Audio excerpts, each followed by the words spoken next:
I do want to say we have the REI print mail folders out here on these little round tables. Ryan was here last month, gave some great information. If you weren't here, you could go on the YouTube channel, REI Live Columbia YouTube channel, and watch his presentation. He gave a lot of cool facts, details, information about using direct mail for marketing. And I can tell you right now, based on what Karen did, it works. Put that stuff in the mail and you will get responses, all right? That is our main marketing source for our company. And she just sent 25 out and might have 2 leads. So do that, grab those folders before you go if that's something you're interested in, all right? All right, so I'm going to talk a little bit before I get going on the Burr strategy. Burr in a hot market. Thank you, Brett, for that. You guys can thank Brett for doing that graphic today. If you didn't see it, you must not be in the Facebook group. So join REI Live Columbia Facebook, and you will see the graphic that he did. And he made me blue, and it was cold. It was really fun. All right, so I'm here. I'm going to talk about the Burr strategy. And the Burr strategy has been phenomenal for our company, our family, and many, many others. It's not something new. It has been around for a long time. People have been doing this for ages. But this might be something brand new to you. Or it might be something you've heard about a few times. Even Brent over there. Brent insures all of our Burr strategy houses. He just doesn't even know what it means. I'm like, he said back there, he's like, every time you say I'm burring it, he's like, I don't care. What's the 3-2? It's got crawl space or slab, fireplace, whatever. He doesn't care. He's heard it, but he doesn't know really what it is. So we're going to talk about that. And you all will hear that. But there's not going to be many of you that actually take action on that. There's going to be a lot of you that will sit in here and be like, oh, that's neat. I would love to do that one day. But there's only a handful of you that are going to take action.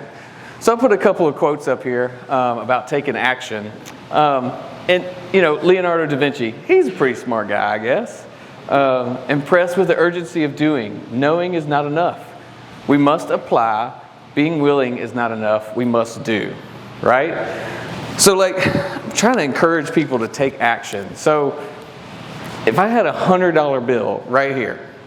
I do, actually. Have a $100 bill right here. Does anybody want a $100 bill? There's my action takers. Who was it? There's 4 of you up here. Yes. All right. Why did you stand up? I want the 4 of you. Who stood up? I saw 4. Why did y'all stand up? You wanted $100. Did you think maybe I'll just sit here and raise my hand? Didn't even cross your mind. Why'd you stand up? Hey, if you don't do it, it won't happen. That's right. Listen to Jack Canfield the other day. He does the same thing. Oh, well, there you go. That's cheating. You can't do that. So those are the quotes that could be right here. Don't think about it, just do it. That's what she said. He said, if you don't do it, it's not going to happen. All right, who's going to be brave and tell me why you didn't get up? Because he was almost 2 by the time.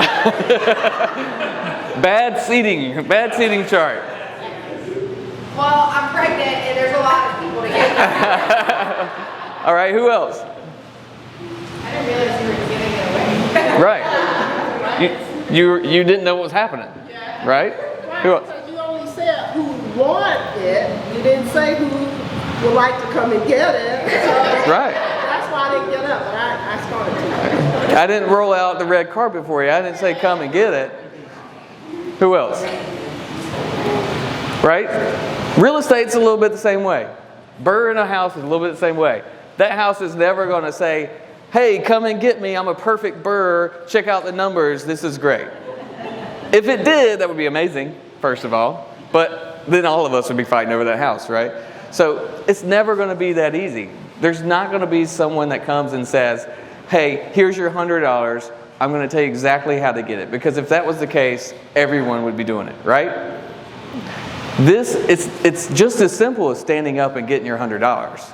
There's a little bit of work, it takes a little bit of strategy, takes some capital, takes some connections to get things done.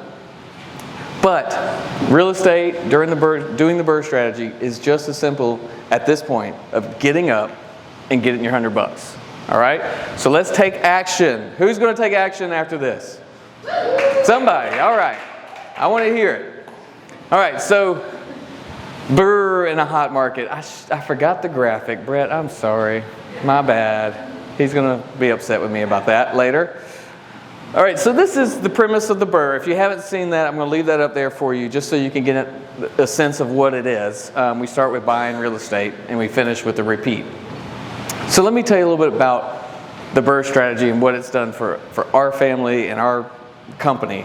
So we started 14 years ago. I bought a house straight out of college. Got a great deal on it. Ended up getting like $300 back at closing. You could do anything in 2007. It was great. And then a couple years later, we had about 4 houses. And then Michelle and I decided real estate was going to be our path for the future. We knew we needed to do something different.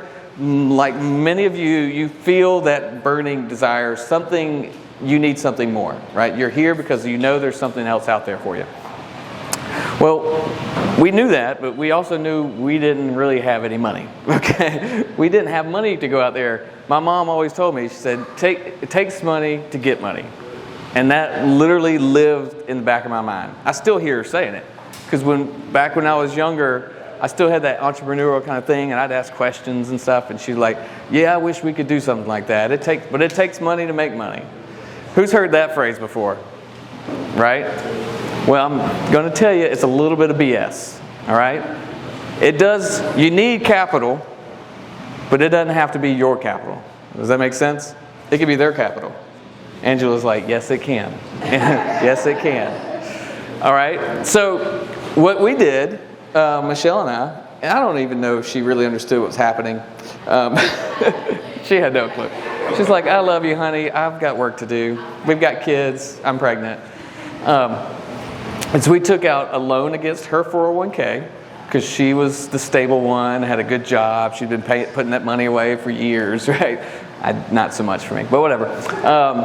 So we took out a loan against her 401k, which is like $30,000. And we went into the first house with my mom of all people. Here goes. She needs to come to this.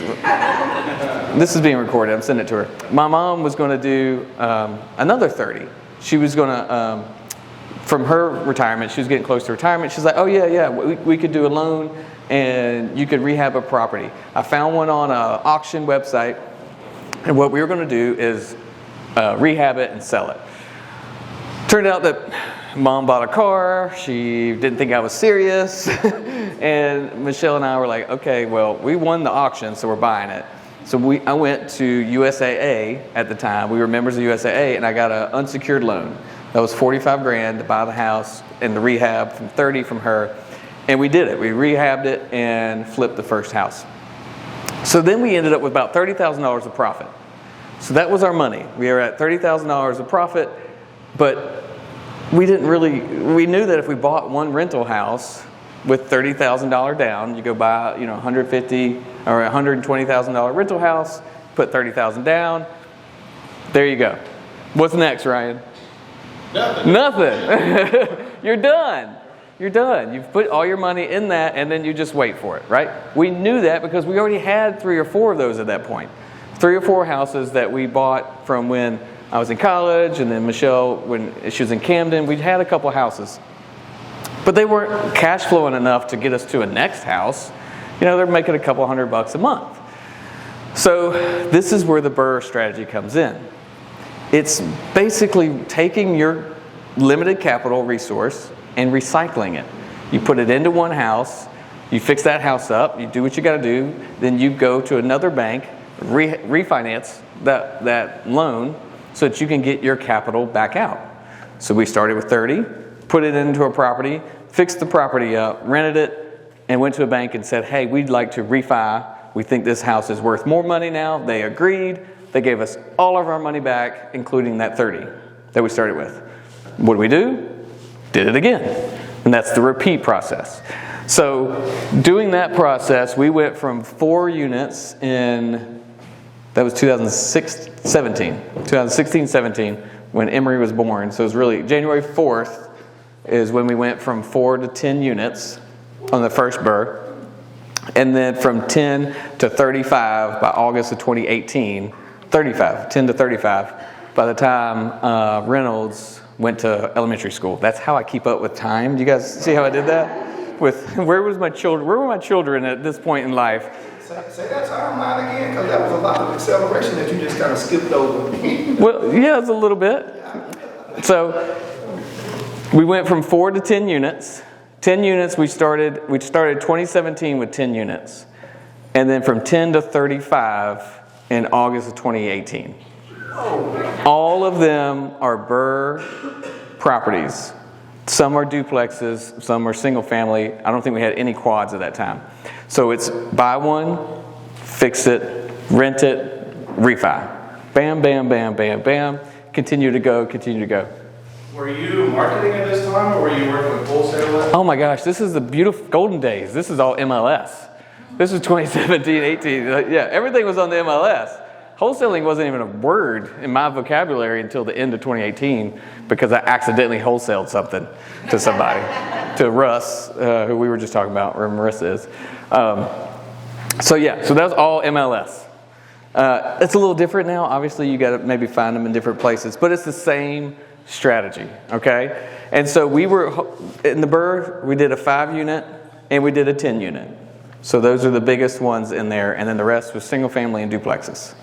All right, so that strategy, our goal, and the reason I know August 2018 was because we wanted to retire Michelle from our rental income, our cash flow. We wanted to retire Michelle, let her leave her job because Reynolds was going to be in first grade, the daycare bill was coming down, and we felt like that's what we wanted to do with our family. She's not a homeschooler. Let me just go ahead and correct that. No, she's not homeschooling anybody. No way. She's not staying with Reynolds? No way. So, but we wanted to be able to be flexible with one of us at home to take the kids, go where we want to be at soccer practice, all those things. We wanted to be able to do that. And so now we both can do that. So that is the Burr strategy. Does that sound like something that anybody in this room would like to go for? Yes. Yes. Can I get an amen? Amen. All right. So this is the circle of life of the Burr, all right? So I'm going to go through each piece. Guys, if you got questions, throw them at me, all right? You got just me for the rest of the night, and the storm will be here in like 5 minutes. So we'll just, we'll keep going. So, yeah. How hard is it to do the refinance part if the properties you own are paid for already? It's very easy. Yes. Yes. As long as, so I'll talk a little bit about that, but as long as they're worth money, you can refi them. So what I mean by that is if it's a $25,000 mobile home, it's going to be difficult, but unless you put it into a big package and you got like a $100,000 package or something like that. So I'll talk about that in a second. All right. Any other question before I go? Shout at me. Let me know if you have questions. All right. And during this, I'm going to show you a real life example. After I talk about each piece, I'll go to one of our Burr properties and kind of give you some real life examples and see how it actually happens. I was just going to say, when you were expanding from like 10 to 35, and you said you were doing this, when you were doing the refi piece, did you only own for like a few months at that point? Yes. And were you running into resistance with, we have to wait a year, but we'll let you do that? Yep, I'll talk about seasoning in just a minute. Yep, you got it. All right, so buying your property. This is a very, very important part. Who's ever heard the slogan or the phrase, you make your money on the buy, right? That's absolutely true, okay? Don't overpay, where'd you go? Don't overpay for mobile home parks, right? You can't refi. You can't refi out if you're upside down, okay? So it's very tempting to get into a deal today. Mimi, we had an auction today. We were trying to win a deal, and the price just kept going up. And, it was really tempting to go for it because the market's hot right now. But you just can't. You can't overpay because then you can't make it up. The point of the refi is to get all of your money out. If you overpay in the beginning, you're going to leave money in a deal, and if you only have $100,000 or $100 to $1,000 to $30,000, If you start leaving money in each deal, well, then that bank gets smaller and smaller, and things get more difficult. All right. So buy it at a discount. Where can you buy it at a discount? Where's Marissa? You better be shouting over there. Where can we buy it at a discount? DiscountPropertySC.com. There you go. I should have prepped her for that. That was your plug. DiscountPropertySC.com is where we sell ours. So other wholesalers, if you're driving around town and you see the We Buy Houses sign on the little bandit sign, that is a wholesaler. If you don't know that, they are out there trying to find deals to sell to other investors. Call them. Call them. Get on the buyer's list. Who was that? What was your name? Tim? Tim, get on his buyer's list. Get on Marissa's. Any other wholesaler in the room that wants buyers? Put your hand up. All right. Everybody that wants to buy, go to them and get on their buyer's list. Okay? Because that's where you're going to find your deals. Yes, they pop up on MLS, but where's Rochelle? Yes. You remember that one in Lexington that popped up? It was 2 weeks ago, and I was like, full price, go. Yeah. And how many offers did they have? Like, Saddlebrook, ridiculous. I think so.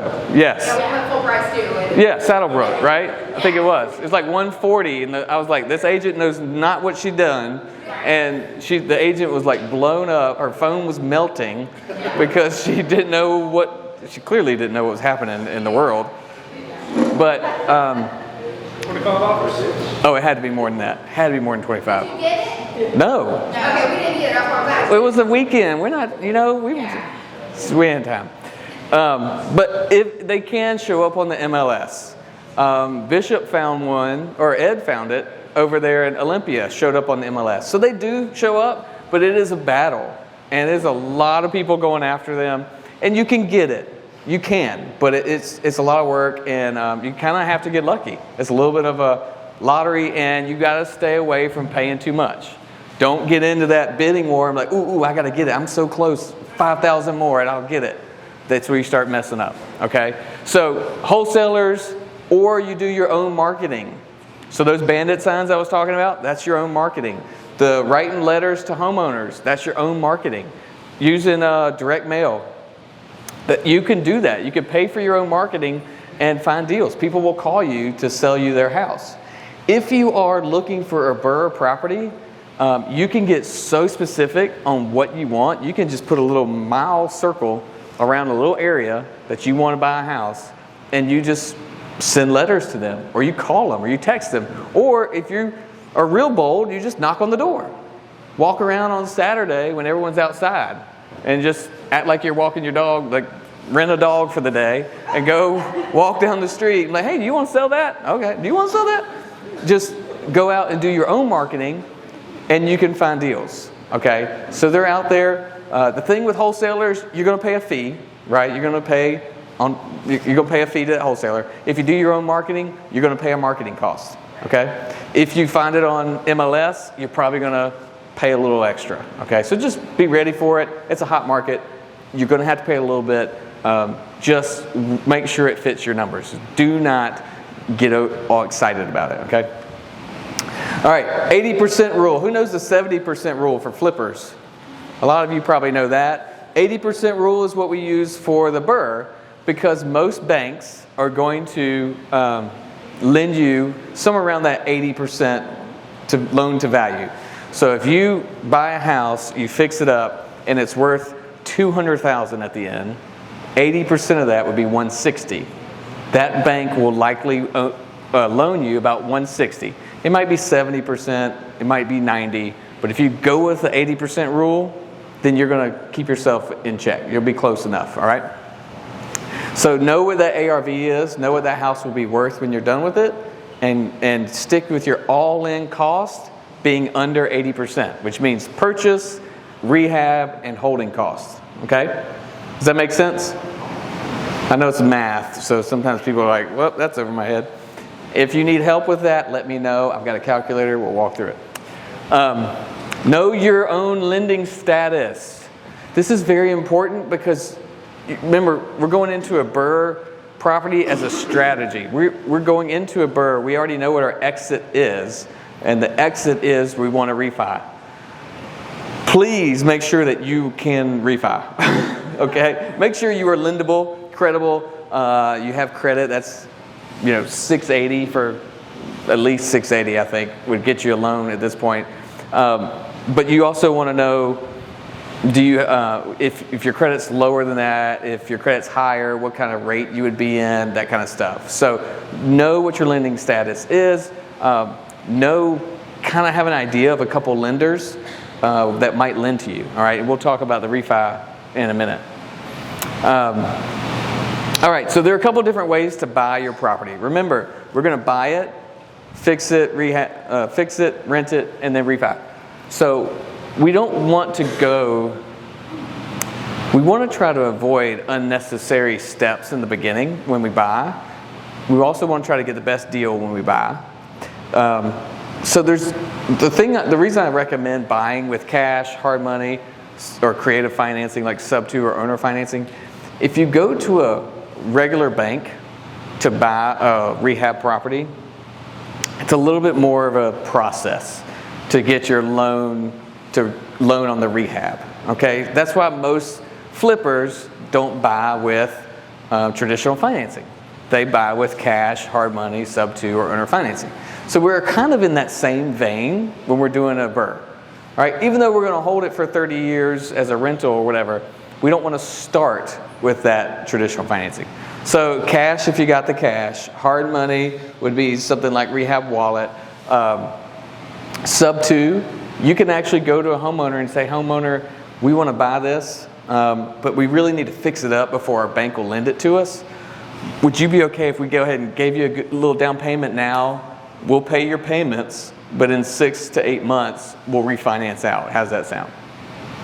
There's a lot of homeowners that'll go for that, especially if they're having trouble, especially if they're close to being upside down with the amount of work that needs to happen on the house. They will understand, like, hey, no one else is going to be able to buy this, so they'll work with you. It works, especially if you're buying old rental properties. So from other landlords, if they are trying to unload some properties or some properties that get torn up, those are good places to try the owner finance. All right? So let me tell you a little bit about one of our Burrs. So this is Laurel Street. Where's Michelle? They probably gave her hives just thinking about Laurel Street. It was a big project. It's right down the road from here, right over there. And so we bought this house at $57,000 a couple of years, I guess 2017, 18. Yeah, it was in that road there. When we bought it, when I got it for $57,000, I was like, are you serious? Are you sure it's $57,000? Because this is a 2,000 square foot home right across from Governor's Mansion at Finley Park and all that kind of stuff. And so I went back to him. Michelle remembers they were asking $50,000, and they had a couple investors coming in and people. They were like, okay, turn your offers in today. It was the estate attorney for the lady who owned it. She lived in Orangeburg or something. And he's like, just, $50,000. That's all we were asking. I was like, well, what do you mean? He's like, just $50,000. I said, okay, so how are you going to decide who gets it? He's like, oh, well, we'll just figure out who gives the most. And if we think that you're a good buyer, we'll sell it to you. I was like, okay, this is not 2021 or 2022, mind you. So I said $57,000, and I thought I was crazy.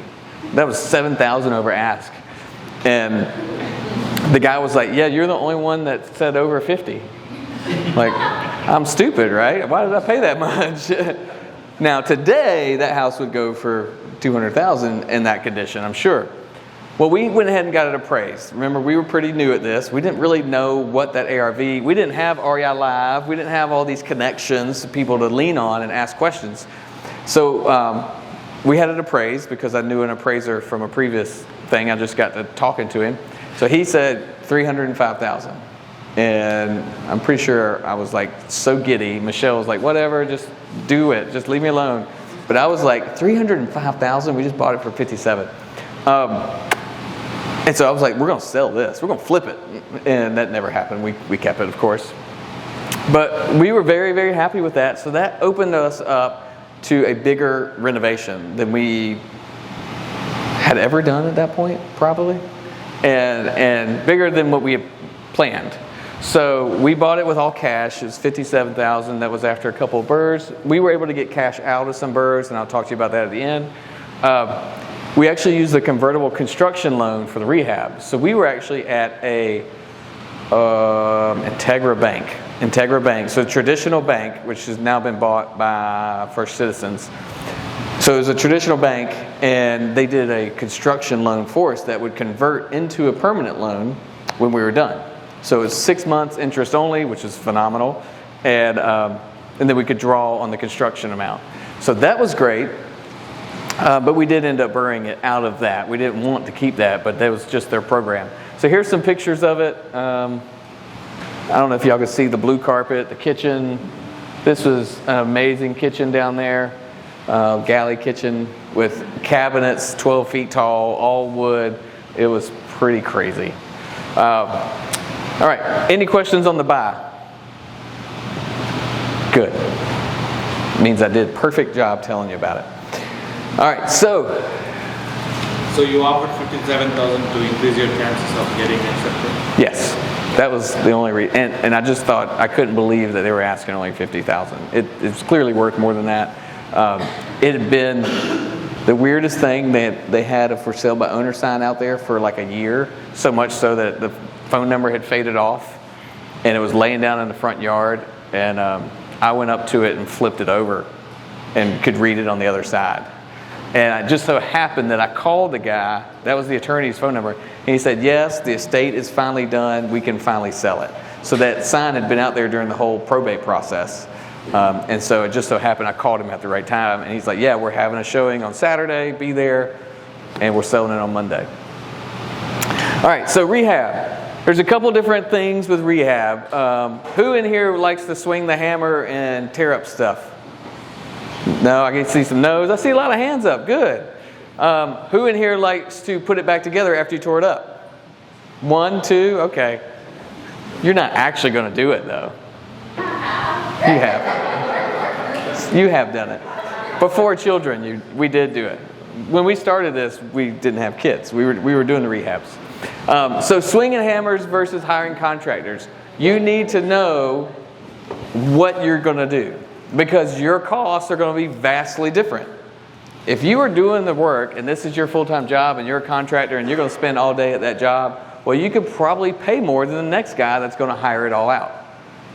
So you need to factor that in. Understand that from the get-go, know going in what you're going to do. We don't swing the hammers anymore. It is time-consuming, and although it is fun, we do swing the big sledge. That's all we do now. It's just tear stuff up. Checkbook. And yeah, bring the checkbook. That's it. Here it is.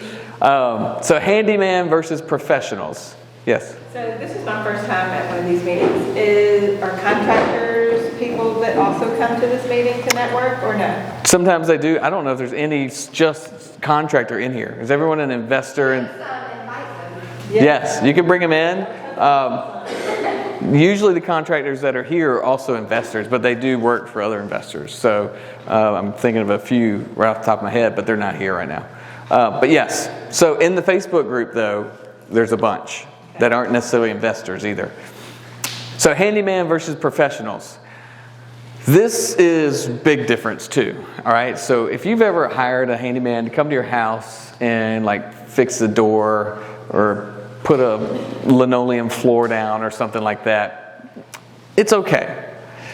Don't hire a handyman to do a gut job on a 1900 house, okay? You can hire him to gut it, do not hire him to put it back together. And I'll show you why in a second. Lessons learned, watch. The handyman gets you a really good price.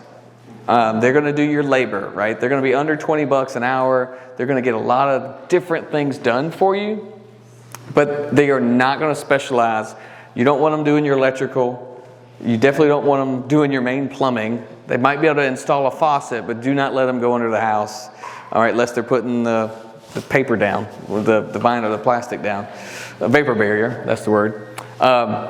Handyman can come in and do some touch-up paint, but don't let a handyman, if a guy comes to you and says, I can do it all. I can put tile down, I can paint, I can hang cabinets, Okay, well, you're not doing it all for me. Okay, you will do touch-up paint, you will install my cabinet hardware, and you can do the shoe molding right around the tile. Okay, so you have to know the difference between a handyman and a professional. The professional is going to come to you and say, I do electrical, I do tile. And the really good professionals are like, I only do, high-end tile. They're not going to say, I just do any tile. So that's the difference. Depending on your property and what kind of rehab you have to do, that decides who you're going to use, handyman or professional, okay? They also pull permits. Professional's going to pull your permits. Handyman probably can't. Probably don't have a license to pull it, all right? So if you're just doing cosmetic stuff, which we like to say the walls in, right, where you just paint, carpet, and light fixtures, you can have a handyman in there, okay, doing a lot of that. If you are opening up walls, you need professionals, okay? If you're changing floor plan, putting cabinets, kitchens, bathrooms, you need professionals. All right, so factor that in your budget and know that going in so that you don't get burned on the backside. All right, the difference between a rehab for a rental and a rehab for a flip is the level of rehab, the level of finishes that you do in there. So a rental property, it's more important to have a livable, safe, and functional house. All right? A 3-bedroom, 2-bath that makes sense. The bedrooms are in the right spot. There's not one out in the garage, right? They're all together. The bathrooms are there. They work. The windows are safe. It's, the floor is stable. You're not bouncing as you go through. That's a rental house, right? It doesn't have to have high-end finishes and, all the nice, newest stuff from, what's that place, Gatehouse Supply, or there's one down here that's super expensive, the Lighthouse, whatever. You don't have to go high design with your rental. So when you're factoring in your rehab budget, you can cut it back. If you were a flipper, don't spend so much. Don't get the $65 per square foot countertop. Get the $30 per square foot granite. It's still granite, but it's cheaper granite, right? So do that for your rentals. You want to do inspections, you want to do your budget, your timeline, and then you got to manage that, okay? So you want to get all that done in the beginning. So inspections, if you're new to this, you can hire an inspector, right? Hire a property inspector to come out and tell you what's wrong with it. Again, if you're not flipping it, you don't have to fix all those things. Where's Rochelle?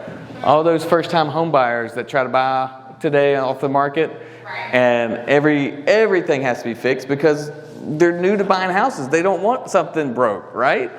Well, when you're renting it, you don't have to fix all the little things because it's your rental. You can come back and fix that later. You can come back if you know there's 5 years left on the roof. Well, you can do that in 5 years. If you're selling a house, a flip, and there's 5 years left on the roof, you're probably going to have to do the roof because that's the home inspector is going to hit you on it. So just be ready for that. All right, any questions on the rehab before I show you some pictures? All right, so this is, I don't know if you can see, in the middle of the rehab here. So this is, we gutted it, we took the plaster off, and this was a doorway that we opened up. This is a Handyman Header. Any of you know anything about 2x4s? You don't lay it flat ways. It has zero strength. A 2x4 that's laying like this I could step on it and bend it and flex it like that. The handyman also didn't put anything under the 2x4 to actually hold it up. He essentially nailed a decorative piece of 2x4 and called it a support. So that wasn't his job. We just told him, hey, secure that, do the demo, go ahead and open that up, but secure that doorway, give us a little temporary header there until this beam gets ordered, which is on the top left, until the beam gets there. And that's what he put in there. And I can tell you right now, that probably wouldn't stand up for 30 days. Because he ripped out, this is a 1903 house, I think. And there was a wall there. And he removed the support and then just put a little decoration on it and called it a day. So that's what a handyman will do. A professional will do what's up the top left, which is a LVL header, properly supported, passed an inspection from the city. What's up, Ryan? Did you guys hire an architect to kind of redesign the floor plan, or did you just kind of go back? That's Michelle. Michelle's our floor plan designer. Yes, so we do have we get the 3D image and we get the top-down view, and Michelle will move the walls and draw it up like that. And then she oftentimes, this I don't think needed a structural engineer, but oftentimes we'll send that to a structural engineer, and they'll come and say, okay, this needs this needs that, as far as load support. Yes. And then the sheetrock. I put the picture of the sheetrock in there because every handyman can do sheetrock. Who's heard that before? Yeah, I can do sheetrock. Yeah, I can do sheetrock. Yes, they could do sheetrock if it's a little bit of sheetrock. Okay, they can do a little patch here and there. Handymen cannot hang a full house. You're shaking your head. You've got experience. Richard's like, I've been there. Handyman cannot hang a house full of sheetrock. You will have the worst walls. Your painter will probably quit, because the painter has to come and make it look smooth. They're the ones, after it's painted, that's when you start to see all the humps and dips and valleys, and it's not a good thing. So get professional sheetrock hangers, and the professionals are done in a day. Like they hung that whole house in a day, they come back the next day, they mud it, it dries for a day or two, they sand it, dries for a day, and do it again. So your handyman would probably take 3 months on that job to do sheetrock. All right, I think I got the numbers. So the renovation, we went ahead and did like 130,000 reno. So originally we weren't going to tear all the plaster down. But we got in there, we basically said, well, sheetrock will make this house so much smoother, so much easier. A lot of the plaster was cracking. The ceiling, they had dropped the ceiling down about 3 feet. So they're 12-foot ceilings, but when we went in there, they were actually 9 foot. So we had to tear all that up. That tore up the plaster. So when we got that appraisal back, we were like, okay, well, let's just go ahead and do all of it. Let's just knock it back. We found all the issues, which there weren't many. There's one little area that had some water or termite damage, I think. And so we just took it out. And we use professionals. Like I said, when you go behind the wall, use professionals, okay? All right, the rent. How long did that rehab take? I don't remember. 8 months probably. Do you remember how long it took? It was a long one. It wasn't a year. I know it wasn't a year, but 8 to 10 months probably. It was long. Flipping when that 3 months. So I was still working. We were both still working our full-time jobs. So yes, this was not full-time. So that also adds to a little bit. So yeah, if you guys are doing this and you're not full-time in real estate, remember you have to manage your contractors. And so your timelines will probably get a little bit longer unless you do have some free time to get over there and answer questions, get things moving, kick some contractors in the rear if you have to. All right, so renting the house. Who here manages property, manages rentals? Yes, we got a few. Who here loves managing rentals? Don't even try it. You like making money from managing rentals. So that's different from loving managing rentals. So that is why I put that on there. We used to manage, I used to manage our rental property. I also used to manage a hotel. And I was like, oh, this is the same thing. It's great. Well, I found out I don't like either one of them anymore. So dealing with tenants and dealing with guests is very similar. It's fine. It's not that bad, but it's inconvenient because nothing ever breaks when you're like, I'm excited to go to work today. Like it always breaks 10 o'clock Friday night when you're on a date, right? Or there was, like 11 o'clock. And I was trying to think of one example where we were out of town or going somewhere and Michelle's like, just tell them to figure it out. Like, why are they calling you? I was like, I don't know, because they were college kids and their mom does everything for them. And so they don't know what to do, right? So, oh, no, that's what it was. It was the moms were calling. Oh yeah, that was the end of it. We were renting to college kids, and the moms started calling me, and I said, no more. I am not dealing with mommies and daddies. Because aunts got in the car, it's all coming back. It's all coming back. The kid was parked in the front yard. First of all, don't park on the grass. It's in the lease, right? Don't park on the grass. He's parked in the front yard, and his car was full of like Mountain Dew, open Mountain Dew cans and bottles and French fries. And his mama's calling me, telling me that there's ants all in his car. What am I going to do about it? I was like, I don't know, ma'am, but it's not my fault. So Rollins Pest Control, wherever they are, they went out and killed the ants. But that's when I was done with tenants. All right. So self-manage is not for me. As we thank you for that session of help, my little counseling. It's not for me. It might be for you. We did it in the beginning because, well, we kind of needed to. We wanted to learn the business. I was new at it. I thought it would be fine. I didn't know any better. I'm warning you all. So if you all start self-managing, don't say I didn't warn you.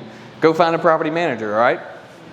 So we started using property managers right when we went from like 4 to 5 units. Once we got there, we said, okay, no more. Let's find a property manager and let's let them handle it, okay? So I recommend that.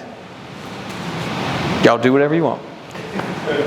It's about 8 to 12% fee for a property manager. The cool thing is the property manager is going to take care of you legally. If you do self-manage, guys, there's laws. You can't break laws. You can't go into their house. You can't kick them out. There's a lot of things you can do that could get you in trouble. And there's a lot of things, there's civil actions. There's like civil things where you could be sued for doing something that you were just protecting your property. Well, unfortunately, it's their responsibility, it's their property at the time. You can't do that, and you can get sued for it. So let the property managers handle it. If you are going to rent it out, or if you decide to go property management, be selective. Okay? Don't just take the first person because they have a pulse and a rent check.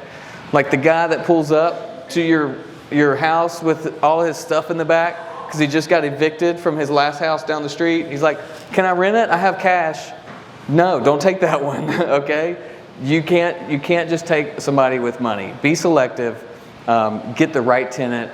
Make them pass a background check. Make sure your property manager is doing these things. Okay?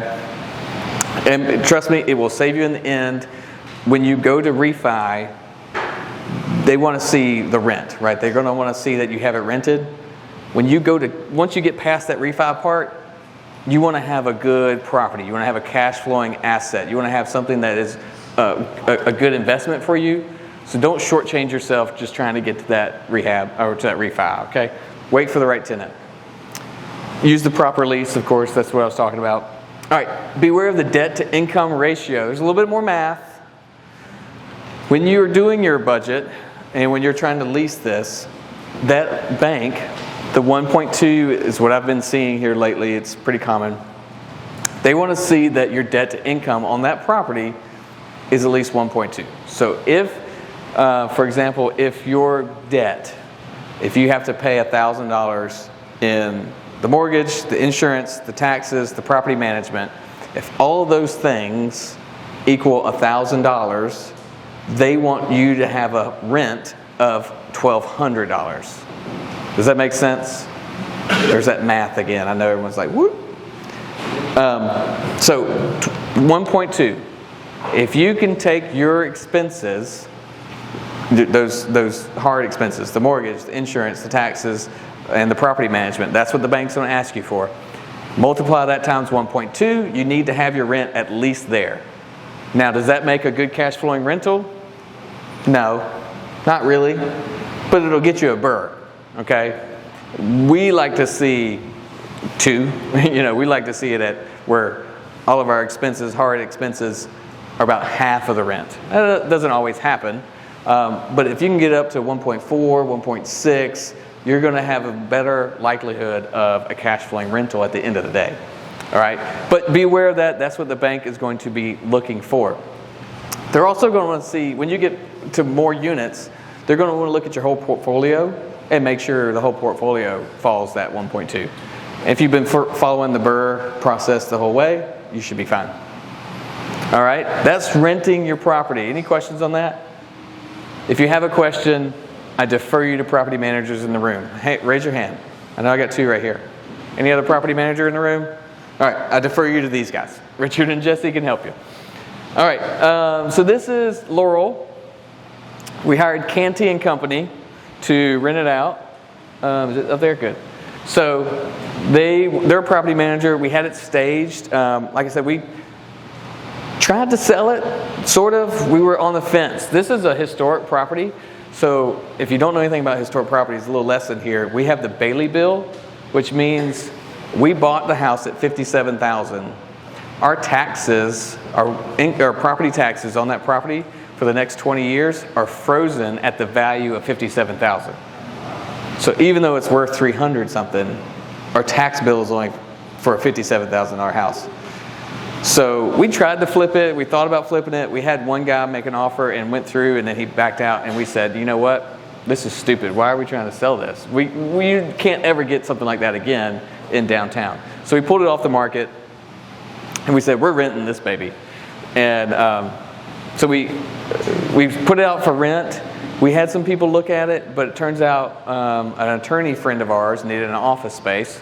This property was already zoned commercial, I think. It was zoned commercial, but had residents living, so you could do whatever you wanted with it. So we let them rent it. And being that he's commercial, it's pretty typical that they do a triple net lease, which I don't want to get too deep into this, but basically they pay the taxes and they pay the insurance, and they pay utilities. Okay? So our net, what we get is $2,000 a month. They take care of taxes and insurance, so which is pretty good, right? And then I think Brent probably has the insurance for him too, right? Yeah. So that's what we did. We decided to go ahead and rent it out. Found a great tenant. He's a lawyer. He's actually we use him all the time, Vern. He does our probate work. So we were very selective with the tenant. He goes to our church, so if he doesn't pay, we would, have an issue. Right? Karen would get him. We're very selective. We decided to take it back from Canty because being a commercial lease, triple net lease, he's also responsible for maintenance. So it's his job to do like preventive maintenance. It's his job to cut the grass. Like he does all that stuff. So we manage it. So there's none of that property management fee. So those are the pictures right before, I guess, that's when Canty had it. Any questions on renting? Well, I have a question specifically about that property. Sure. So when you did the Bailey bill, if you had sold the property, would the taxes have gone back to the price that you sold it for, or would that still have been able to transfer to the buyer? Of course, I've just choked on my water. Hold on. So Bailey bill is transferable. So it's for 20 years on that property for forever. For the next 20 years, whoever it goes to. Which is great. And we put it in the marketing. We were like, hey, buy this house, Bailey bill, but whatever. All right, so any other questions on the rent? I'm going to get to the fun part, the refi. All right, so there's 2 different things to think about when you're refining your property. Cash flow and cash out. All right, the reason I put those there is because they are inversely affected.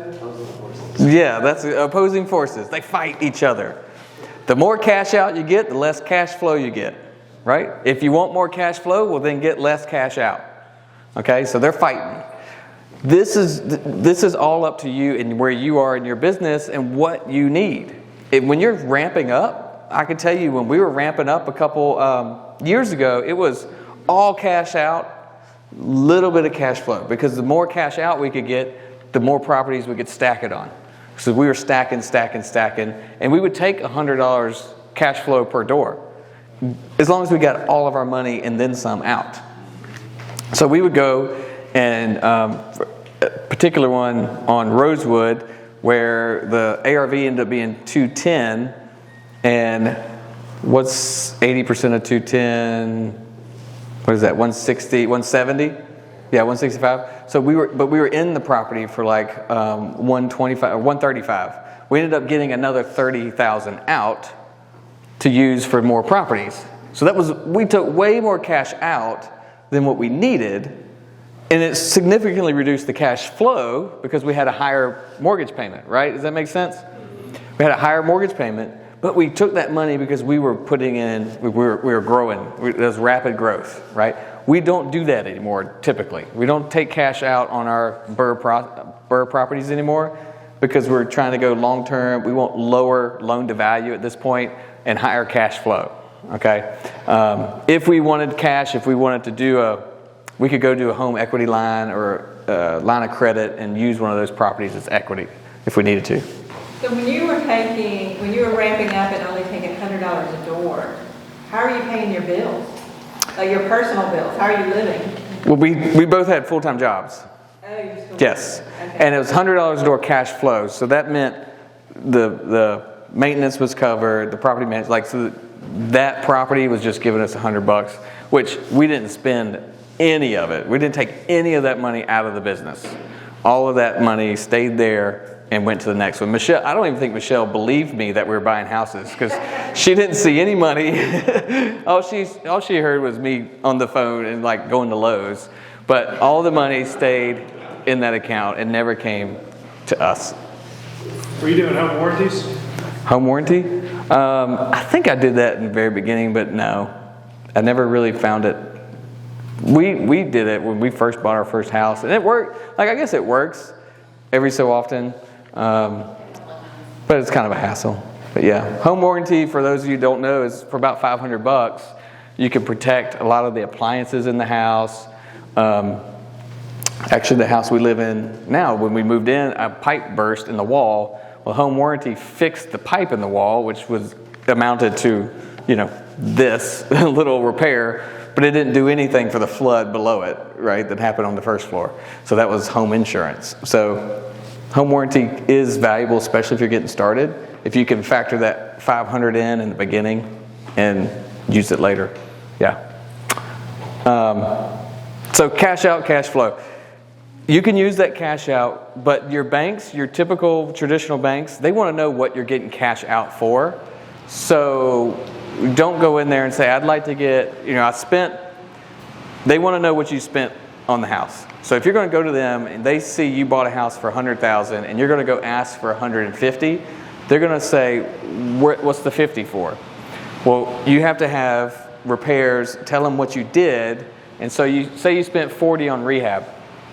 Well, here's what I spent on rehab. I spent $40,000 on rehab, and then you could tell them that $10,000, they're going to want to know what that's for. So it could be for consolidating debt, if you have credit card payments. It can be for finding a new house, other investments. It could be for if you're planning to do another little bit of rehab on that property. They want to see that your cash out isn't just going to your pocket.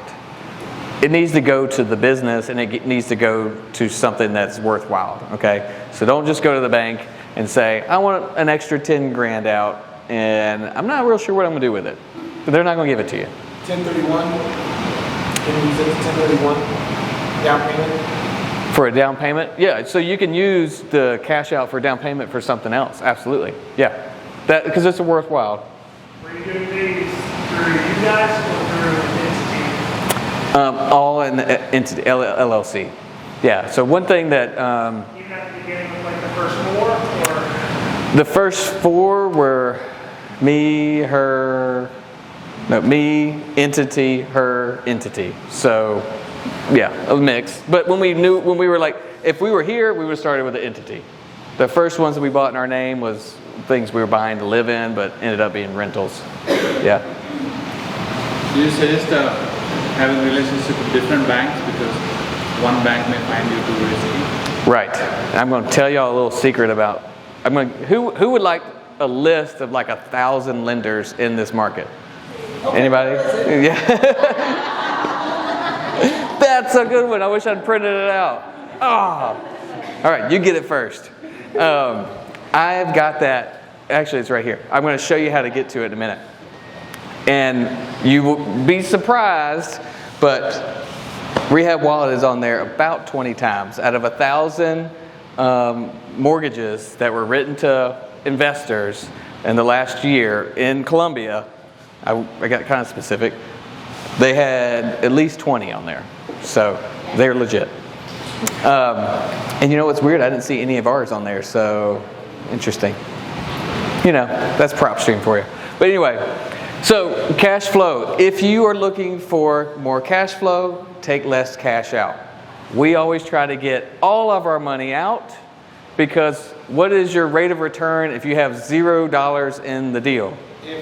Infinite. Infinite rate of return. You are just it's not even your money making money. It's the bank's money making you money, which is how the banks get rich, by the way. We're not going to go down that rabbit hole, but that's how they get rich. Catch me after a couple beers. We'll go down that. All right. Seasoning period. Seasoning period. The banks want to know that you didn't just buy it yesterday. They want to know that you own it. They want to know that it's a stable property. They don't want things that are flipping back and forth between entities and you're just refining and taking cash out. It starts to sound scammy to them. It starts to look like 2008 to them. So seasoning period, depending on your bank.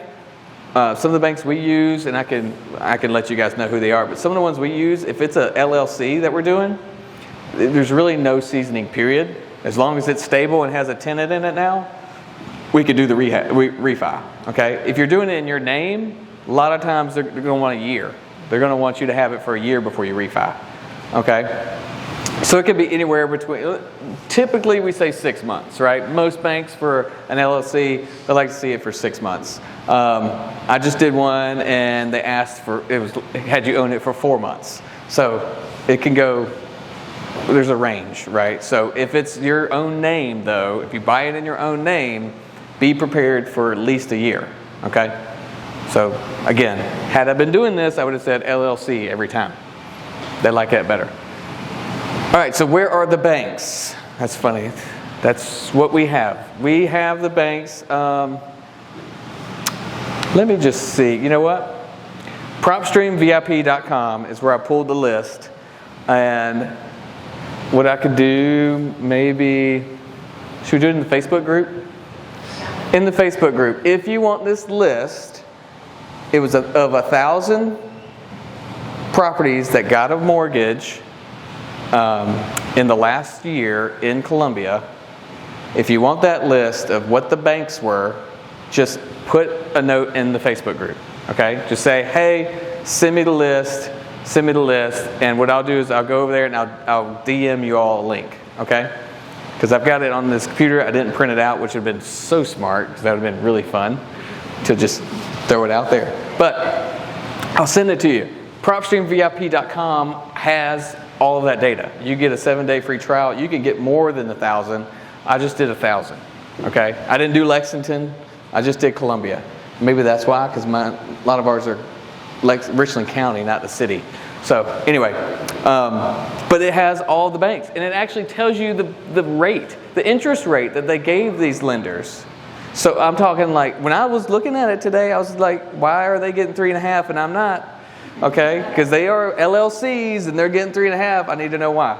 So it's right there for you. All that info is on there, and it tells you if they have a first mortgage, second mortgage. So I can send you all of that list. Just go into the Facebook group, REI Live Columbia, and put a link in there, or put a note in there and tag me so I'll see you. All right? Now my phone's gonna start blowing up. What's the thing about like 10 properties? Like if you specific bank?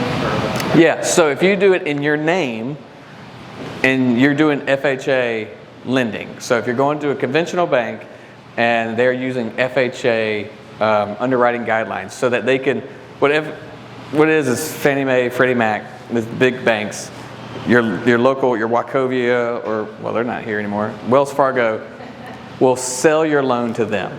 So that big bank says, we're not going to buy any of an individual that has 10 or more. So that bank, their exit strategy for your loan, they don't keep it. They don't keep that paper. They sell it. Well, Fannie Mae, Freddie Mac says, we're not going to buy it if they have more than 10, so that bank won't give you more than 10. So what you're looking for are not your big national brands. What's right here? I'm trying to think. Who knows one right here? I know Synovus is right there. So BB&T is not a good one. They're regional, so you could do them. I did see Truist on that list. Southern First is right here. Caro is one. So regional banks, right? So regional banks, because most of them hold the paper, or they sell it into different markets. The big banks, they want an easy loan. They make their money on their origination fee. They make money on volume. Okay. So, but if you do it in an LLC, there's no cap of 10 because they're not going to send it to Fannie Mae anyway. Question on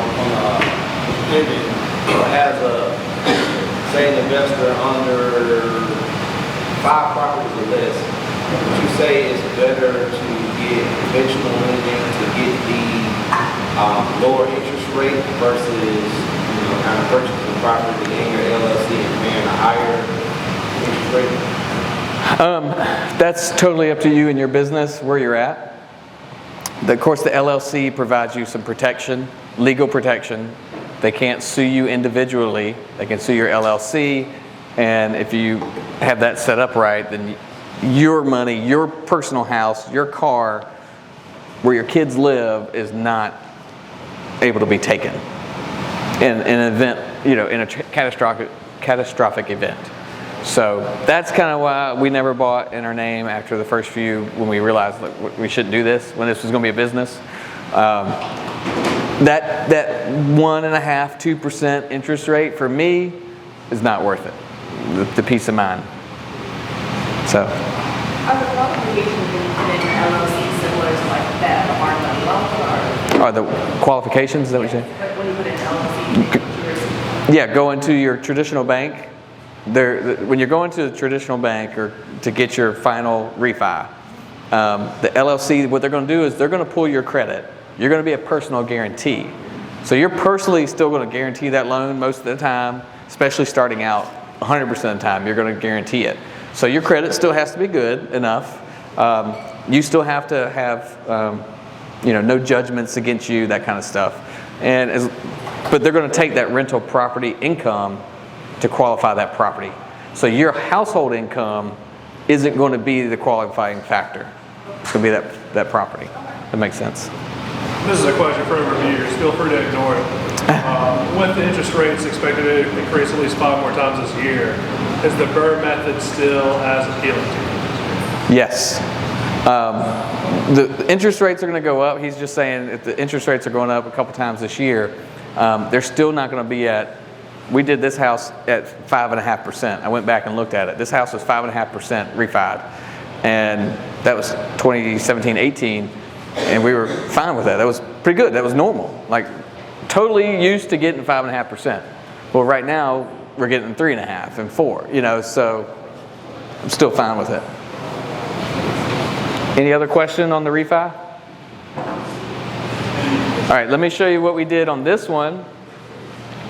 The final appraisal actually came in bad at $250. I think we got a bad appraisal, but we didn't fight it because it still served our purpose. Because the bank was going to give us 85% loan to value. So our final bank was 85% LTV, which was great. That covered what we were looking to cover. We got the 1.2 debt coverage. That was easily done. The cash out refi ended up being about $215,000, which with our renovations, our holding costs, I think we probably got a little bit of cash out, probably $5,000 to $10,000. Right, nothing to write home about, but it was covered. It covered all of our expenses, which means our return on this property is infinite, forever and ever. Question on the term. So you did a 5-year term with 20 AM, which is amortization. Yeah. Now at the end of the 5, in your experience, at the end of that term, how has that worked out for you? Because you had 5.5 then. Yeah. Do you ever get concerned that it's 5.5 now, and at the end of the 5, and maybe it's the $1 million property, and we got to refi out, and now we got to go up to 7%. Right. You know, if it wasn't a Burr, you know, what are your thoughts, you know, with So definitely a concern. And what he's asking about is this a 5-year term, which means at the end of the 5 years, the bank can come to us and say, hey, interest rates have gone through the roof. We have to give you a new interest rate, or we're going to call the note due and you have to pay it, sell it, refi it with someone else. Very valid concern. I would say we got lucky with these last 5 years because the ones that we are turning right now, the things we bought in 2017 and 16, we haven't had any issues. They're like, sure, keep it, you know, just keep rolling. We'll do another 5. Our thought process then was, in 5 years, we'll just sell it if we can't get the terms we want after that. When we go into the Burr now, when we refi now, I don't know. I mean, yeah, it's everybody because we're seeing it everywhere. The banks are more willing to give these types of properties fixed rate loans. So we're getting commercial property fixed rate loans now. As back then we were having trouble getting that. Everything the banks offered us were the 5-year or 7-year term with the balloon or refi after that. So right now we're putting everything in a 30 or 20-year fixed. Oh wow! So that's what a commercial loan. Yeah, with all in the LLC. Mm-hmm. Yeah, with they still do the personal guarantee. Now is that? Do you think you get favored because you're an established business? You know, they pull your business credit. Oh, okay, well they're. Well, that's what I was thinking right when I started talking, but then I realized that I see the marketing for it everywhere.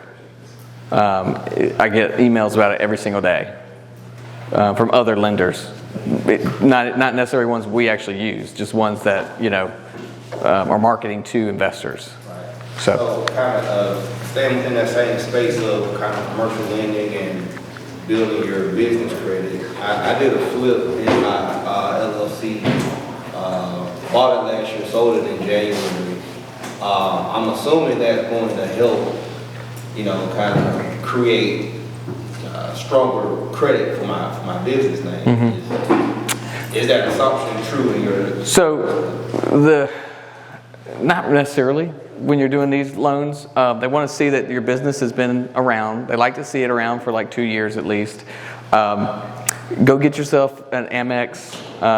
If you don't, here's another tip I'll give you. If you don't have a corporate card, if you have an LLC and you don't have a corporate card, send me a note on the Facebook and I'll send you a corporate card link. It's a company out of England, I think, but it kind of acts like a line of credit, but it starts building your business credit. Okay, so but you can do Amex as well. Amex is made for businesses, so you can ask them. That can build like that credit score you're talking about. But that you don't need that. You don't need that for what we're talking about. The Burr, they don't check that. They're going to run you as your personal guarantee, and then they're going to see your business as this property and evaluate the property. Does that make sense? So kind of went on a different tangent there, but all right. Let me jump over to the next one here. Go ahead. How would you ask your banker to give a 20-year term rather than a 5-year and an arm of 20 years? How would I ask? Yeah. I would just ask him. Just say, hey, this is what this other bank is offering me. Can you match it? Because right now they would do it. If not, I would just go to the other bank. Yeah. It's not. It shouldn't be a battle. It shouldn't be a battle. Okay.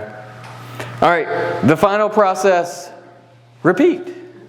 Recycle the same money over and over again. That's what this does. This is what the acceleration of the Burr process is. It's the same money keeps going over and over and over and over and over again, just like the banks, right? It's the same money. They lend it out, lend it out, lend it out, lend it out. All right. So document your process. This is very important. If you're going to do something over and over and over again, I wish somebody had told me this in the beginning.